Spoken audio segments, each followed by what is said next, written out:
Hello, and welcome back to another edition of Carrie's Gardening Channel. So in this video here, I'm going to be talking to you about Dusty Miller. Dusty Miller is a beautiful accent plant. You can see here it has gorgeous scallop leaves to it. And there are other varieties of Dusty Miller, like this one back here that has a different type of a leaf to it. These work great in flower arrangements. Now this can be prone to wilting, so there are some additives that you can actually dip your stems in to prevent it from wilting when you use it in your cut flowers.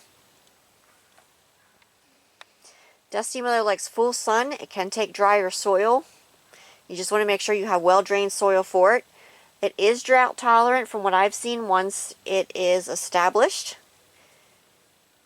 But you don't want to let your plants go to wilting, because when you let your plants wilt, it does stress them. Go ahead and give them some water, let them perk back up. I do have videos on my channel for how to collect Dusty Miller seeds, and I do have videos on my channel for how to grow Dusty Miller from seed. Dusty Miller will grow outside. It will also grow as a greenhouse crop.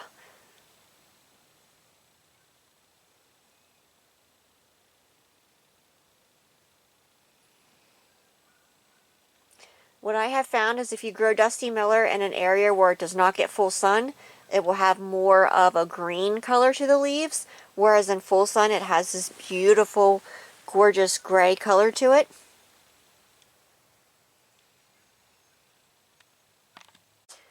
Now Dusty Miller does bloom, and it blooms in clusters of beautiful yellow flowers, but it is mostly grown for its beautiful foliage.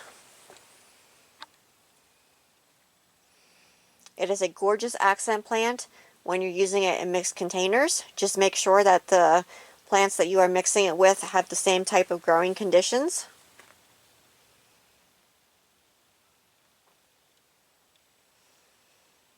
Like I said, you want to put it in well-drained soil. So I hope that you found this video helpful. If you like my video, please like, comment, subscribe. Please don't forget to hit the little notification button as I put a new video on. Also follow me on Twitter. I'll have a link down in the description for my Twitter account. Thank yous for watching. Hope you have a nice day. Bye!